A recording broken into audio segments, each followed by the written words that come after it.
Hi, I'm Maud Mosley. My pronouns are they, them, and welcome back to Tunes Tuesday, a weekly series where I sit down with queer, 2S LGBTQ plus bands and musicians to talk to them about their music, their experiences, and so much more. Today, I am joined by Vancouver-based pop artist Mathew V. Thank you so much for joining me here today. Would you like to introduce yourself? Absolutely. Thank you so much for having me. Thank you for doing what you do. My name is Mathew V. My pronouns are he, him, and I am a Vancouver-based recording artist, songwriter, performing artist. Haven't been a performing artist in the last 14 months, but I've been a performing artist in my bathroom mirror, so I'm staying in practice. And yeah, I'm also an avid music fan and listener. Thank you so much. And I'm so excited to start this conversation with you. And I really want to do a little bit of a throwback first, because you released the music video for The Coast in 2018. And it's a lovely music video that features a visibly queer relationship. How did it feel to release that? And when you were beginning your career in music, did it always feel like that was going to be a liberty you would be able to take? Uh, Thank you for that question. That's an interesting and valuable question. And the Coast was the first music video that I released for my second album, and I was very conscious during my first album. Like, I signed my record deal when I was like 18 or 19. I was very young, and I went into that first record wanting to be as palatable as possible for the masses. And to me, from the childhood that I had and from what I had been shown, that was being as non-feminine as possible, making sure that I didn't drop in a he, him pronoun. And I was very conscious of that. And if there was ever a session where I did use a he, him pronoun, I recall getting questioned on, is that something that you really want to do? And as a naive, impressionable young artist, I was like, oh, it's being asked, I probably shouldn't. Let's just play it safe. Let's change this up. And with that being said, I've experienced that in the music industry. My team has always been, like, my management, my label has always championed me being as out as I wanted to be, being as vocal as I wanted to be. But I think that first record especially, I was battling all of my internalized homophobia that had been there for my entire childhood. And then so cut to the Coast music video, the first single from my second record, and I was wearing makeup, and it was also like noticeably like more pop than I had done in the past, because I felt like, as a gay man, it would be too gay to do like bubblegum pop music. And I was like, oh, I can't do that. And I finally dove in head first. I feel like it was even poppier than I feel my authentic self is, because I was pushing back against all of this suppressed, being unable to do it. And so I felt really empowered because my team was cheering me on the whole way, my management, and they were the ones who actually brought up, do you want to have, a visible relationship in the video? We think it would be wonderful if you were comfortable doing that. So for me, that was such an acknowledgement of them allowing me to be really as far on that spectrum as I really wanted to be publicly. And it was wonderful. It was liberating. And I think that record, I kind of got to really explore and experiment and see really how poppy I wanted to be, rather than just doing it because I felt like I was never able to in the past. So it was definitely liberating. I think that it was wonderful to feel comfortable with that for myself. Absolutely. Yeah, thank you so much for sharing that. I know it can be really hard, as queer people, as gay people, to share our past experiences with internalized homophobia. Like, that can be, it's such a heavy way to feel. And then to be honest about it in a homophobic society, like, that takes a lot to connect those things. So thank you for sharing that vulnerability and kind of sharing that story of how you came through that. Thank you for acknowledging that. Yeah, and kind of playing off of that, we are seeing cultural shifts. And as a queer pop musician yourself, who has been doing this work for several years, do you believe the increase in pop celebrities now coming out as part of the 2S LGBTQ plus community serves the greater pop scene in a way that will help up and coming queer pop artists, maybe in a way that would have helped you when you were first coming to terms in the music scene? Absolutely. Well, I remember like my coming of age into myself as a queer person was listening like at age like 11, 12, 13 to Lady Gaga and seeing this huge star on a stage screaming out loud, regardless of who was listening or who was upset about it, that like, I support you for whoever you are and whoever you want to be. And I remember seeing that and being like, oh my gosh, this person of, status in society is championing me. And at that time, I don't even think that it was really acknowledged, what Lady Gaga's sexuality was. But besides that fact, I just saw someone. It was the first time I remember seeing someone of status speaking out for who I was as a person. And cut to now, where we have, a bunch of people in this queer community that are out and proud and boisterous and speaking up about it. I can only imagine if I was growing up in this time, the wide, embrace that I would feel from seeing all these people that may have common experiences to me, or similar experiences to me, publicly.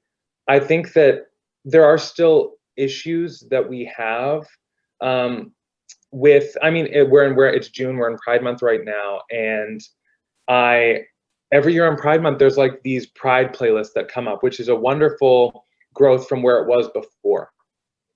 I think where I'd love to see queer representation breach into is not just the Pride playlists.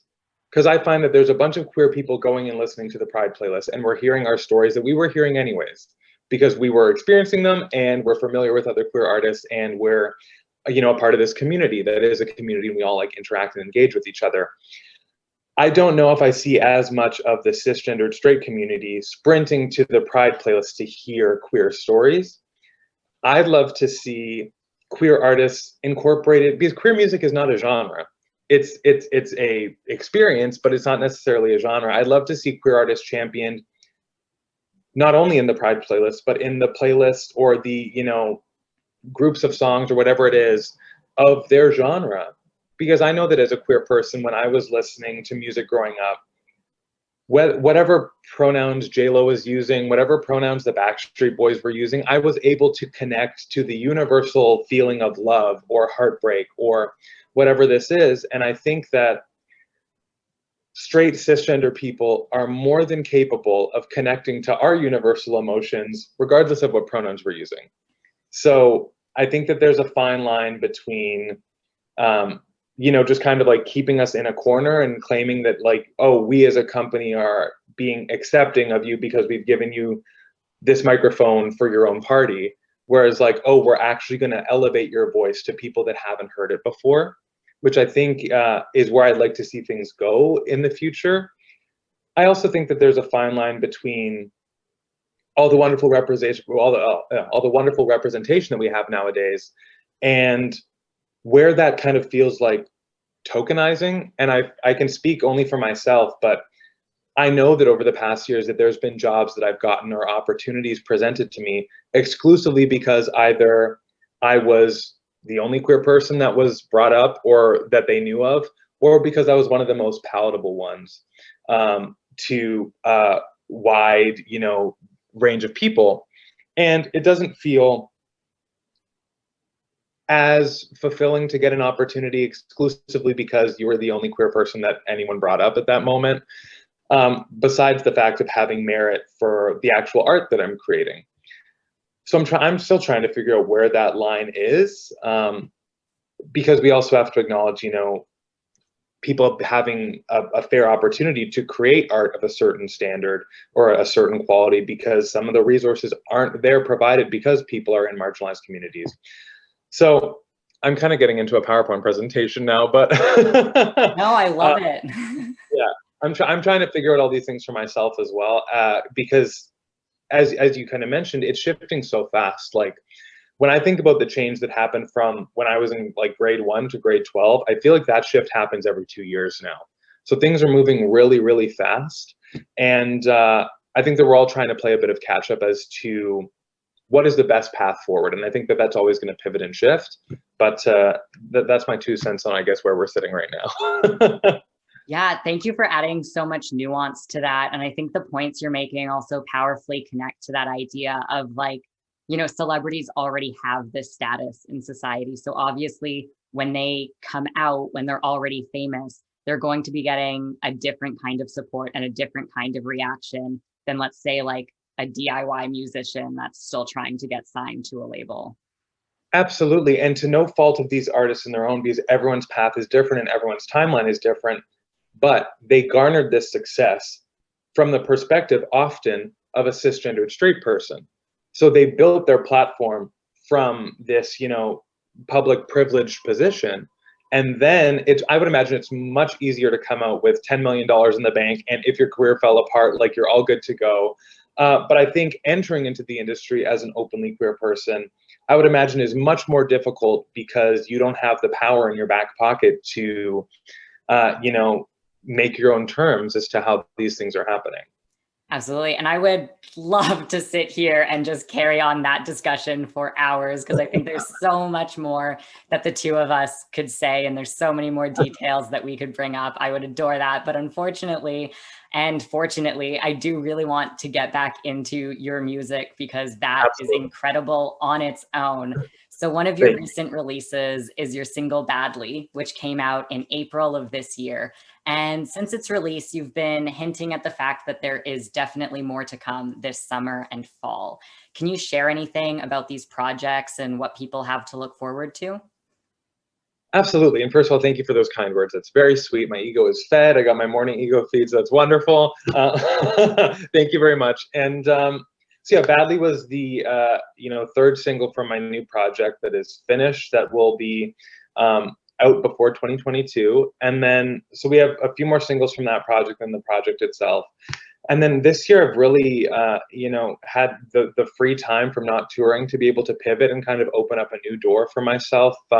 And I was thinking about what that, what I wanted that energy to be put towards. And I found myself just collaborating with a bunch of, DJs and dance producers. And I was realizing that they really needed vocalists. And I felt like I had something to offer in that capacity. And I figured that I would, put some of my time towards just collaborating in a way that I hadn't before, just because I simply didn't have the time to do so. And it just it kind of snowballed, and then I found myself doing it 5 days a week, and then I was rushing back to the studio because we needed this edit and that edit, and then now I think we have a lot of those coming out this summer and even into 2022 now. So I think there's going to be a lot more collaborations kind of working beside my solo stuff. So I'm excited for that to get out. I think that it's a new endeavor for me and something I've been excited to dip my pinky toe into.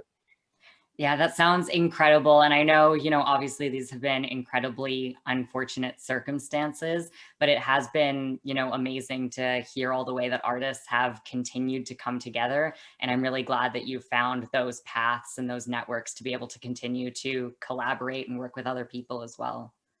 Thank you. Thank you so much. Yeah, it's been fun to have to pivot. So, and I think everyone's had to pivot. But yeah, I'm happy at least that I have that skill under my belt now for, better or worse.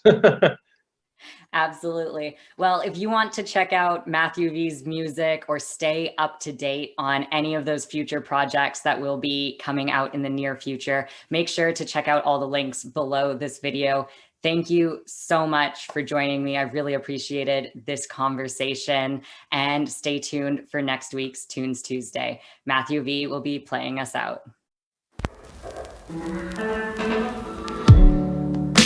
I shiver when you speak. Your tremors used to